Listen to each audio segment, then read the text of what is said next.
کہ اگر آپ کو پتا ہو کہ آپ کا دوست یا رشتے دار اس کا رزق حرام ہے تو وہ آپ کو دعوت دے تو کیا ہم اس میں شرکت کر سکتے ہیں؟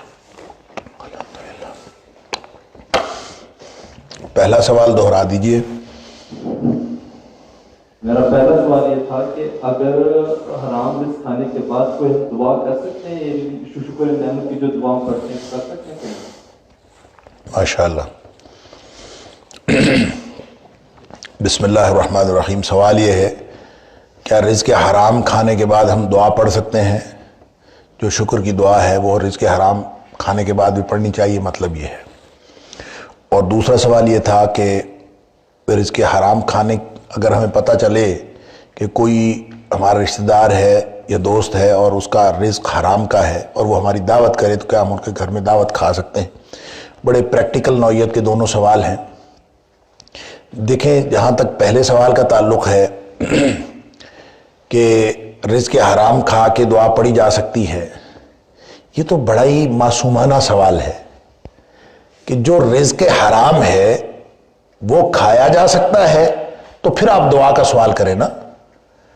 دعا کا سوال تو اس وقت آئے گا جب آپ یہ طے کر لیں کہ رزق حرام کھایا جا سکتا ہے۔ اگر رزق حرام کھایا جا سکتا ہے تو پھر دعا بھی پڑھی جا سکتی ہے، اور اگر رزق حرام کھایا جانا ہی حرام ہے تو پھر دعا کا سوال کیسے پیدا ہوا؟ یہ تو یعنی بالکل مسئلہ خیز بات ہے کہ آپ حرام کھا رہے ہوں اور ساتھ دعاؤں کا اہتمام کر رہے ہوں۔ دعاؤں کا اہتمام، اللہ کے شکر کا اہتمام تو وہ کرتا ہے جو اللہ تعالیٰ کی حلال کردہ اور حرام کردہ چیزوں کا اہتمام کرتا ہے کہ حلال کردہ چیزیں کھانی ہیں اور حرام چیزوں سے بچنا ہے۔ وگرنہ جو شخص حرام کا ارتکاب کر رہا ہے اس کو یہ کیوں خیال آئے گا کہ وہ اللہ تعالیٰ کا شکر کرے اور حرام کھا کر اللہ کا شکر کرے؟ یہ تو گویا اللہ تعالیٰ کے ساتھ مذاق کرنے والی بات ہے، اللہ تعالیٰ کو کے غضب کو دعوت دینے والی بات ہے۔ اس لیے یہ سوال ہی ٹیکنیکلی غلط ہے۔ یہ سوال اس صورت میں صحیح ہوگا کہ جب حرام کھانے کو آپ پہلے جائز قرار دیں، پھر اس کے بعد دعا کا سوال پیدا ہوگا کہ دعا پڑھی جائے گی کہ نہیں پڑھی جائے گی، پڑھی جا سکتی ہے کہ نہیں پڑھی جا سکتی۔ لہذا جو رزق حرام کھا کر عبادات کر رہا ہے، نبی کریم صلی اللہ علیہ وسلم نے فرمایا کہ جس کے پیٹ میں ایک لقمہ حرام کا چلا گیا، ایک لقمہ حرام کا چلا گیا، اس کی 40 دن نماز قبول نہیں ہوتی۔ رہ گئی دعائیں تو وہ کہاں گئیں؟ تو ہم تو یعنی ایک دفعہ کسی نے اگر پیٹ بھر کے حرام کھا لیا تو آپ ذرا لقمے گن لیں کہ اس نے کتنے کھائے ہیں، اور پھر اس حساب سے ہر لقمے کے 40 دن اس کی نماز بھی قبول نہیں ہونی تو دعائیں کیا؟ وہ تو ہر وقت وہ تہجد میں کھڑا رہے تو بھی اس کا کوئی فائدہ نہیں، وہ جا کے حج کر آئے تو کوئی فائدہ نہیں ہے، وہ بیت اللہ میں کھڑا ہو جا کے اس کا کوئی فائدہ نہیں ہے۔ نبی پاک صلی اللہ علیہ وسلم نے فرمایا یطیل السفر، لمبا سفر کر کے وہاں پہنچے، اشعث اغبرا، تھکا ہوا ہے اور اٹا ہوا ہے میل سے سفر کر کر کے، اور وہاں جا کے وہ رب کے گھر میں اللہ اکبر بیت اللہ میں جا کے یمد یدیہ الی السماء، آسمان کی طرف ہاتھ اٹھا کے وہ دعائیں کرتا ہے، فیقول یا رب یا رب، وہاں بیٹھ کے وہ دعائیں کر رہا ہے، کھڑا ہو کے دعائیں کر رہا ہے، اللہ اکبر، ومطعمہ حرام ومشربہ حرام وملبسہ حرام وغذی بالحرام، کھانا حرام کا، پینا حرام کا، لباس حرام کا، غذا نشو و نما ہوئی حرام میں، فَأَنَّىٰ يُسْتَجَابُ لِذَٰلِكَ، اس کی دعا سنے گا کون؟ کون اس کی پکار کا جواب دے گا؟ لہذا رزق حرام ہی حرام ہے جب، تو اس کے بعد کسی نیکی کا تصور کرنا یہ تو ایسے ہی ہے جیسے آپ کسی ناپاک فلوئڈ سے، پیشاب سے یا غلاظت سے آپ کہیں کہ کپڑا دھل سکتا ہے کہ نہیں دھل سکتا، ظاہر ہے اس سے وہ نہیں دھل سکتا۔ دوسرا سوال جو ہے وہ دوسروں کے گھر جس کے بارے میں معلوم ہو کہ اس کا رزق حرام کا ہے، اس کے گھر دعوت کھانے کا ہے، اس کے دو پہلو ہیں، ایک تقوی کا ہے اور ایک رخصت کا ہے، اور یعنی وہ کہتے ہیں کہ ایک تقوی ہے اور ایک فتویٰ ہے۔ تو صحیح بات تو یہ ہے کہ جب آپ کو معلوم ہو گیا کہ رزق حرام ہے تو آپ اس کے گھر سے دعوت نہ کھائیں، کبھی اس کی دعوت قبول نہ کریں، اس کے گھر چلے جائیں لیکن اس کے گھر سے کچھ کھائیں نہ، تاکہ ان کو نصیحت بھی ہو کہ یہ ہمارے رزق حرام کی وجہ سے یہ نہیں کھاتے، اور ہم نے اسلاف کو دیکھا ہے کہ لوگ ایسے کرتے ہیں، اس کو اگرچہ بد تہذیبی کہا جاتا ہے لیکن یہ بد تہذیبی بہت ضروری ہے ان کو رزق حرام سے باز رکھنے کے لیے، اور اس طرح کا جو سوشل بائیکاٹ ہے وہ ضروری ہے، ان کو پتہ چلے کہ ہمارا رزق حرام ہے اس لیے یہ نہیں کھاتے۔ یہ تو ہے بات تقوی کی۔ لیکن جو رخصت کی بات ہے وہ یہ کہ اگر کوئی شخص رزق حرام کھا رہا ہے، اس کا کاروبار سود کا کاروبار ہے یا کوئی بھی معاملہ ہے، یہ معاملہ اس معاملے کا جو وبال ہے یا اس کی جزا یا سزا وہ اس کے ساتھ ہے، آپ کا اس کے ساتھ کوئی تعلق نہیں۔ آپ کو اس نے دعوت دی ہے اور آپ اگر اس کے گھر سے دعوت کھا لیتے ہیں باوجود اس بات کے کہ آپ کو معلوم ہے کہ اس کا رزق مشکوک ہے یا حرام ہے یا درست نہیں ہے، تو اس حرام ہونے کا تعلق اس کے ساتھ ہے، آپ کے ساتھ نہیں ہے۔ آپ کو تو اس نے محض دعوت دی، تو دعوت کھانے پر آپ گناہگار نہیں ہوں گے کسی کی دعوت کھانے پر، لیکن یہ رخصت کا راستہ ہے، یہ عزیمت کا راستہ نہیں ہے، یہ فتوے کا راستہ ہے، یہ تقوی کا راستہ نہیں ہے۔ اور ویسے بھی کسی کا رزق حرام کھانے سے اگر آپ فطرت سلیمہ رکھتے ہیں اور اگر آپ کو اللہ تعالیٰ نے ایمان کی روشنی عطا کی ہے تو اس میں دو پہلو بہت نمایاں ہیں معاشرتی طور پر۔ ایک تو جب آپ کسی کے رزق حرام کو کھانے جائیں گے، بھلے وہ دعوت ہو اور رخصت کا راستہ موجود ہو، آپ جب جائیں گے تو آپ کو اندر سے کوئی چیز ملامت کرنے والی ملامت ضرور کرے گی کہ آپ یہ کیوں جا رہے ہیں۔ اگر آپ کے اندر ایمان ہے تو آپ کو ملامت کی جائے گی۔ آپ اندر سے ایک پیمانہ اللہ نے رکھا ہے، ایک بیرومیٹر رکھا ہے، وہ آپ کو اندر سے ایک کھائے گا کہ یہ آپ کیا کر رہے ہیں۔ اور دوسرا اس کے آفٹر ایفیکٹس ہیں، اس کے اثرات ہیں۔ یہ ہو نہیں سکتا کہ آپ کسی رزق حرام کمانے والے کی دعوت کھا کے آئیں اور وہ آپ کے اوپر اثرات نہ ڈالیں، لہذا اس کے آپ کے اوپر اثرات ہوں گے۔ اور ایسے اللہ والے ہم نے سنے ہیں کہ جو کسی کے گھر سے نہیں کھاتے تھے، بلکہ یہ تو حرام رزق معلوم ہو جانا تو دور کی بات ہے، جس کی روزی کے بارے میں ان کو معلوم نہیں ہوتا تھا کہ یہ پاک ہے کہ نہیں ہے، وہ اس کے گھر سے روٹی نہیں کھاتے تھے۔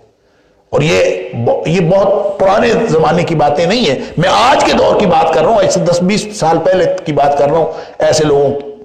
ایسے ہی کسی اللہ والے کا قصہ ہے اور یہ کوئی پرانی کہانی نہیں، یہ ہماری زندگی کی بات ہے کہ ایک بزرگ کو کسی کے گھر سے کھانا دیا گیا، اس نے نہیں کھایا، اس نے کہا کہ یہ میں کھانا نہیں کھانا، یہ ان کی روزی مشکوک ہے۔ تو انہی کو یہ بتایا گیا کہ آپ کے جو فلاں بزرگ ہیں جن کو آپ بھی بہت بڑا بزرگ سمجھتے ہیں، وہ تو اس گھر سے کھا لیتے ہیں تو آپ نہیں کھا رہے۔ بات سمجھ رہے ہیں؟ یعنی ایک نیک بزرگ نہیں کھا رہا اور جس کو وہ اپنے سے بھی زیادہ نیک سمجھتا ہے اور اس کی عقیدت رکھتا ہے، اس کے بارے میں کہا گیا کہ وہ تو ان کے گھر سے کھا لیتے ہیں، آپ کیوں نہیں کھا رہے؟ اللہ اکبر۔ اب یہ اللہ والوں کی باتیں ہیں۔ میں نے پہلے عرض کیا تقوی کی بات اور ہے، فتوے کی بات اور ہے، عزیمت کی بات اور ہے، رخصت کی بات اور ہے۔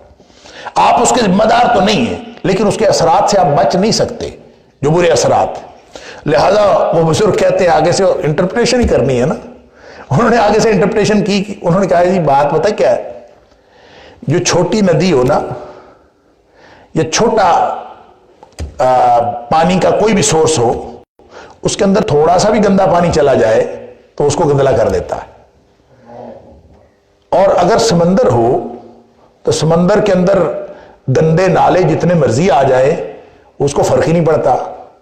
تو کہتا ہے کہ میں تو چھوٹا سا آدمی ہوں، میرا ایمان بہت جلدی گدلا ہو جاتا ہے، وہ سمندر ہیں ان کے اندر گندے نالے بھی آتے ہیں تو وہ بہہ جاتے ہیں، ان کو کوئی فرق نہیں پڑتا۔ تو یہ ان کی اپنی انٹرپریشن تھی۔ بات وہی ہے، تقوی اسی میں ہے اور عزیمت اسی میں ہے کہ آپ کو معلوم ہو کہ فلاں کی روزی درست نہیں ہے، اس کے گھر سے کھانا نہیں کھانا چاہیے۔ لیکن فتوے کی بات یہ ہے کہ اگر آپ کھا لیں تو آپ اس کے ذمہ دار نہیں ہیں۔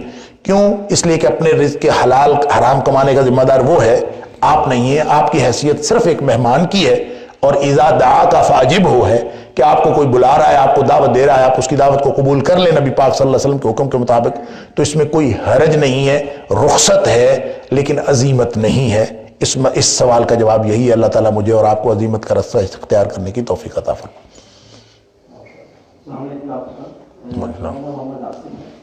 آج آپ نے بڑا اچھا بتاتے ہیں جہاں ساتھ ہیں چھ دن کا۔ اصل میں چھوٹا سا سائنس اسٹوڈنٹ، کائنات کی اسٹڈی بڑی لیکن مجھے وقت سے آگے یہ پتہ چلتا ہے کہ انسان کا برین جو ہے نا اس تک پہنچ ہی نہیں سکتا. جیسے یہ بلیک ہول ہے تو وہاں اسٹار جاتا ہے اس کے بعد نظر نہیں آتی. یہ سائنس کیا ہے؟ اور اسی طرح ایک اسٹار اگر 4 کروڑ سال لائٹ ایئر میں آج لائٹ بند کرے 4 کروڑ سال لائٹ ایئر لگے گا. سوال یہ ہے کہ قرآن نے بھی لا شمس یعمل قدرت تمام اللہ ثابت النہار فلکی اسما کچھ باتیں بتا دی ہیں جو سائنس سولر سسٹم اور یہ ساری چیزیں پروو کر رہی ہیں کہ بھی یہ تو ہے. تو اب سال تو لوگوں کو پتہ ہی نہیں ان چیزوں کا. تو قرآن نے کئی باتیں ایسی کی ہیں جو سائنس اس کو فالو بھی کر رہی ہے اور اس کو پروو بھی کر رہی ہے. اب یہ سوال یہ ہے کہ کیا انسان کا برین اللہ پاک نے جو 10-12% 15% استعمال کرتے ہیں 100% تو نہیں کرتے, تو کیا ایسا ہو سکتا ہے کہ بتائے جو انسان کا برین 100% اور کائنات کو انڈرسٹینڈ بھی کرتا ہے اور اللہ پاک کی جو اتنی پڑھائی ہے جو ہماری ابھی آپ نے جو بہت اچھا فرمایا کہ تشابہات کی طرف ڈسکشن نہیں کرنی چاہیے, لیکن کیا اس میں کوئی سائنس جب تک پروو کرتی رہتی ہے اور ہم کہتے ہیں جی یہ تو ٹھیک ہے, باقی چیزوں کو ہم کہتے ہیں پتہ نہیں, کس طرح ہمارا ذہن جو اللہ پاک عرش کو سمجھے یا کائنات کو انڈرسٹینڈ کرے یا اپنی لائف کو اتنا اسٹڈی کرے کہ انسان اپنی لائف کے اندر جو سیلف ہے اس کو بھی اتنا کمپلیکیٹڈ ہے کہ انسان کی سمجھ بھی وہیں آ کے کچھ گڑبڑ کر دیتے ہیں. تو کیا انسان کہاں تک کرتا ہے, کہاں تک کرتا ہے, کائنات کو کہاں تک سمجھے گا, کہاں تک نہیں سمجھے گا, اور اللہ پاک کی بڑائی کب تک ماننا چاہے, کیونکہ اللہ پاک کا کہتے کن بھیا یہ ساری چیزیں جو ہے نا اس طرح ہوتی ہے کہ انسان بے بس ہو جاتا ہے کہیں آگے. جزاکم اللہ خیر. ماشاءاللہ کافی لمبا سوال ہے اور اصل میں سوال نہیں ہے, یہ ایک فکر کی دعوت ہے, دعوت فکر کہ کہاں تک ہم سمجھیں گے کائنات کو. اور کائنات کو سوال اصل میں اس میں یہ تھا کہ اللہ تعالیٰ نے انسان کے دماغ میں کیا ایسی صلاحیت رکھی ہے کہ یہ کبھی نہ کبھی کائنات کو سمجھ جائے, کائنات کی تفہیم حاصل کر لے. دیکھیں اس کے 2 پہلو ہیں. ایک پہلو یہ ہے کہ اللہ تعالیٰ نے قرآن میں فرمایا ہے کہ سنوریہم آیاتنا فی الآفاق وفی انفسہم, ہم ان کو نشانیاں دکھاتے رہیں گے اور ان قریب دکھائیں گے. آفاق میں یعنی پوری کائنات جو ارد گرد پھیلی ہوئی ہے اس میں بھی, وفی انفسہم اور جو وجود اس دنیا میں پھرتے ہیں, انسانی وجود بھی اور دیگر وجود بھی, ان سب میں اللہ تعالیٰ نشانیاں دکھاتا رہے گا. یعنی انسان اپنی تحقیقات کے ذریعے سے اور کے ذریعے سے نئی نئی چیزیں دریافت کرتا رہے گا. اللہ فرماتا ہے یہ ہم دکھائیں گے حتی یتبین لہم انہ الحق, یہاں تک کہ ان کے اوپر واضح ہو جائے گا کہ جو اللہ نے قرآن میں فرمایا تھا وہ حق ہے. اس کا مطلب یہ ہے کہ جدید سائنسی تحقیقات اس کی جو الٹیمیٹ کوئی بھی لمٹ ہو سکتی ہے وہ کبھی بھی قرآنی حقیقت کے خلاف نہیں ہو سکتی. لہذا جب کبھی وہ اپنے الٹیمیٹ کسی ریزلٹ پر پہنچیں گے, سائنس اپنی کسی حتمی رائے پر پہنچے گی, تو وہ ہمیشہ اللہ کے قرآن کے مطابق ہوگی, کیونکہ سائنس اصل میں اس پوٹینشل نالج کا کو ایکوائر کرنا ہے جو اللہ تعالیٰ نے ہر انسان کے اندر اس علم کی استعداد رکھی ہے, وہ اس کو حاصل کرتا جائے. وہ کہاں تک حاصل کرے گا یہ ایک سوال ہے جو کبھی مکمل نہیں ہو سکتا. یعنی یہ تو ہو سکتا ہے کچھ نشانیاں ایسی آئیں, کچھ تحقیقات ایسی ہوں, اس کے بارے میں بھی یہ نہ کبھی سمجھیے کہ سائنس جو کچھ بتاتی ہے وہ قرآن کے مطابق ہونا چاہیے. کیوں؟ اس لیے کہ سائنس تو اپنے نتائج بدلتی رہتی ہے. سائنس ہر 150 سال بعد کوئی نیا نتیجہ لے آتی ہے, اپنے ہی پرانے نکالے ہوئے نتیجے کے خلاف نتیجہ لے آتی ہے. لہذا آپ اس کو کبھی قرآن کے مطابق نہ کہیں, نہ کبھی قرآن کی تصدیق اس سے کرنے کی کوشش کریں, اس لیے کہ وہ تائید ہو سکتی ہے, وہ تمثیل ہو سکتی ہے, لیکن وہ کبھی بھی قرآن کے لیے ثبوت کا درجہ نہیں رکھ سکتی. البتہ یہ بات ضرور ہے کہ اگر کوئی حتمی تحقیق ہوگی تو وہ قرآن کے بنیادی کسی بھی جو بتائی ہوئی حقیقت کے خلاف نہیں ہو سکتی. لیکن یہ محدود ہے, انسان کا ذہن رکھا ہی اللہ نے محدود ہے, وہ کائنات کو کیسے سمجھے گا؟ کیونکہ یہ کائنات تو ہر لمحہ بڑھ رہی ہے. وَإِنَّا لَمُوسِعُونَ, اللہ تعالیٰ نے فرمایا کائنات تو بڑھ رہی ہے. لہذا وہ سائنسدان جو کائنات کی تفہیم کا کام جاری رکھے ہوئے ہیں, وہ اگر صرف اس کائنات کی اگر اس کی باؤنڈری وال اگر قائم کرنے پر وہ اگر کامیاب ہو گئے ہیں تو پھر تو ہم سمجھیں گے وہ کبھی اس کو سمجھنے میں بھی کامیاب ہو جائیں گے. آج تک یہ تو کوئی سمجھ نہیں سکا کہ یہ کائنات ہے کتنی بڑی, اور اللہ فرماتا ہے وَإِنَّا لَمُوسِعُونَ, ہم تو اس کو بڑھا رہے ہیں, ہم تو اس کو وسعت دیتے جا رہے ہیں, اور یہ کائنات وسعت پذیر ہے. كُلَّ يَوْمٍ هُوَ فِي شَأْنٍ, تو اس کا مطلب ہے اگر کوئی شخص زیادہ سے زیادہ بھی کائنات کو سمجھ لے تو اگلے دن کائنات تو اور بڑی پڑی ہوگی. تو یہ اس کی تفہیم کامل طور پر ناممکن ہے. یہ نشانی کے لیے ہے, یہ نشانیوں کے طور پر ہے, یہ اللہ کی وحدانیت کی نشانیاں ضرور ہیں, اس کی وسعت پذیری بھی اللہ کی وحدانیت کی اور اللہ کی قدرت کی ایک نشانی. لہذا اس کی نشانی کو لے کر ابھی پچھلے دنوں میرا ایک دوست مجھے یوٹیوب پہ ایک چھوٹا سا کلپ دکھا رہا تھا. وہ تھا تو انگریزی زبان میں, تو لیکن وہ یہی اسی طرح سے تھا کہ ایسی کوئی ٹائم مشین بن گئی ہے کہ وہ خیالی مشین کہ وہ جناب سفر کرتی ہے اور وہ کروڑوں سال جو ہے, کروڑوں سال کا سفر چند منٹوں میں طے کرتی چلی جاتی ہے. تو وہ سائنسدان اس میں بیٹھا ہے, وہ اس میں امیجنری طور پر وہ بتاتا ہے کہ اتنے منٹ بعد یا اتنے گھنٹوں بعد یا اتنے دنوں بعد ہم کہاں پہنچ گئے, پھر اتنے دنوں بعد کہاں پہنچ گئے, کہاں پہنچ گئے, کہاں پہنچ گئے. وہ کہتا ہے کہ کائنات ساری ڈھونڈ لی لیکن کنارہ کوئی نہیں آیا. تو یہ کسی غیر مسلم کی بنی ہوئی تھی. تو اللہ تعالیٰ کا قرآن وَإِنَّا لَمُوسِعُونَ کہ ہم اس کو كُلَّ يَوْمٍ هُوَ فِي شَأْنٍ, ہر روز وہ کسی نئے معاملے میں ہوتا ہے. لہٰذا نشانیاں تو اس میں ہیں, اور جس نشانی میں سائنس حتمی نتیجے پر پہنچے گی وہ ابتدائی اس حقیقت کے مطابق ہوگا جو قرآن کا ہے. اس کا معنی یہ ہے, لیکن وہ ساری کی ساری کائنات کی تفہیم حاصل کر سکتا ہے, یہ تو پاسبل ہی نہیں. اور یہ بھی پھر یہ کائنات کی تفہیم بھی اس حد تک ہے جس کا تعلق اس مادی دنیا کے ساتھ ہے, جو ماورائی کائنات ہے, جو ماورائی تصورات ہیں, جس کا تعلق اس دنیا سے ہے ہی نہیں, جس کا تعلق کائنات کے اس حصے سے ہے جس کو ہمارے ادراک کے احاطے میں لانے کا امکان ہی نہیں رکھا گیا. لا تدرک الابصار وهو یدرک الابصار مثال کے طور پر اللہ کو یہ آنکھیں نہیں دیکھ سکتی, تو پھر اللہ کے بارے میں کبھی انسان جان سکے گا؟ اس دنیا میں تو ممکن نہیں ہے. اور اللہ کے عرش کے بارے میں کیسے جان سکے گا, اللہ کی کرسی کے بارے میں کیسے جان سکے گا, وہ صفات الہیہ کے بارے میں کیسے جان سکے گا, جنت دوزخ کے بارے میں کیسے جان سکے گا؟ یہ وہ ساری چیزیں ہیں جو اس مادی دنیا سے ماورا ہے. لہذا یہ ماورائی چیزیں تو معلوم ہوں گی جب انسان وہاں جائے گا. وہ جیسے افلاطون کہتا ہے نا کہ دنیایں دو ہیں, ایک مثالی دنیا ہے ورلڈ آف آئیڈیاز, یہ دنیا اس کا عکس ہے, اصل حقیقی دنیا وہ ہے. تو اس سے کسی نے پوچھا کہ وہ جو حقیقی دنیا ہے وہ پھر نظر کیوں نہیں آتی؟ اگر ہے وہ حقیقی ہے, یہ غیر حقیقی ہے, وہ اصل ہے یہ عکس ہے, تو وہ نظر کیوں نہیں آتی؟ تو اس نے کہا کہ وہ دنیا دیکھنے کے لیے وہاں جانا پڑتا ہے, اور اگر کوئی وہاں چلا جائے تو وہ واپس نہیں آتا. مسئلہ یہ ہے, جو چلا جاتا ہے وہ واپس نہیں آتا. اور اگر موت کے بعد جو دنیا ہے وہ ہم کہتے ہیں کہ آنکھیں بند ہو گئی ہیں, اس وقت تو اصل میں آنکھیں کھلتی ہیں. اور کائنات کی تفہیم جو آپ کا سوال تھا, اس دنیا میں اس محدود انسان کو اللہ تعالیٰ نے یہ صلاحیت نہیں دی کہ یہ پوری کائنات کی تفہیم حاصل کر سکے. البتہ کائنات کی زیادہ سے زیادہ تفہیم یہ حاصل کر سکتا ہے اور کرتا رہے گا اپنی زندگی میں, جتنا بھی آگے بڑھتا جائے, جتنا بھی آگے بڑھتا جائے. وہ کسی شاعر کا شعر ہے کہ حادث کیا قدیم و جانے. ایک آدمی, حادث اور قدیم کی بحث آپ لوگوں کو معلوم ہے, فلسفے والوں نے کی ہے. حادث وہ وقتی وجود ہوتا ہے جو کسی خاص وقت میں پیدا ہوا اور خاص وقت تک کے لیے پیدا ہوا, جو فانی ہوتا ہے, اس کو کہتے ہیں حادث. قدیم اس وجود کو کہتے ہیں جو ہمیشہ سے ہے, ہمیشہ رہے گا. پھر آگے یہ بحث ہے کہ کون کون سی چیزیں قدیم ہیں, یہ اگلی بحث ہے.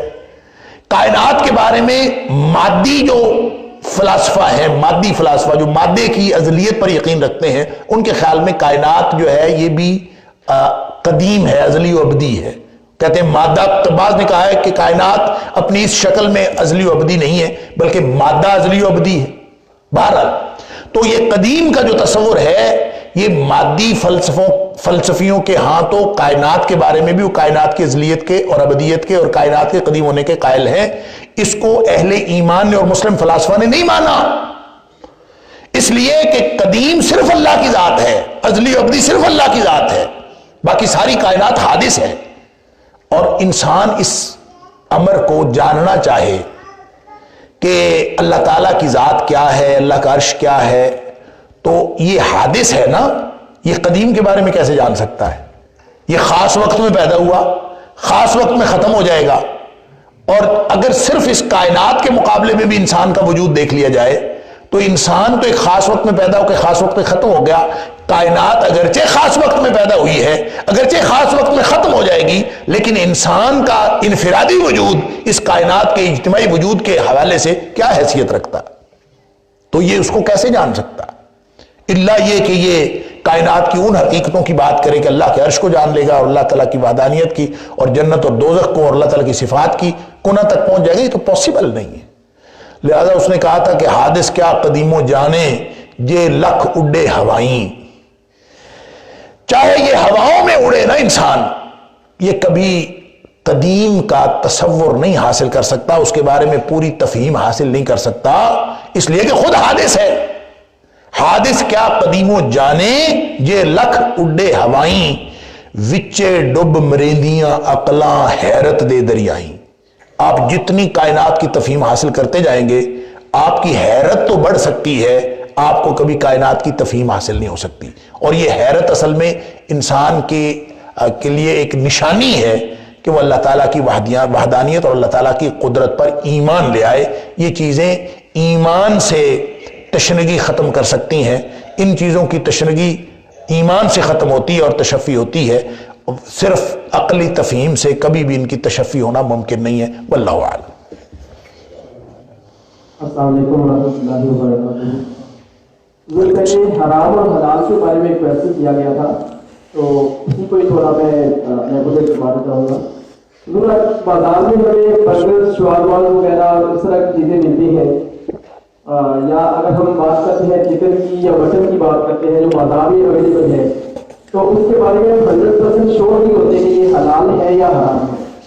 تو اس کے بارے میں اسلام کا کیا حکم ہوگا؟ کیا ہم اس کو یوز کر سکتے ہیں یا نہیں کر سکتے؟ اللہ حافظ. سوال ہی پیدا نہیں ہوتا کہ آپ اس کو استعمال کر سکیں.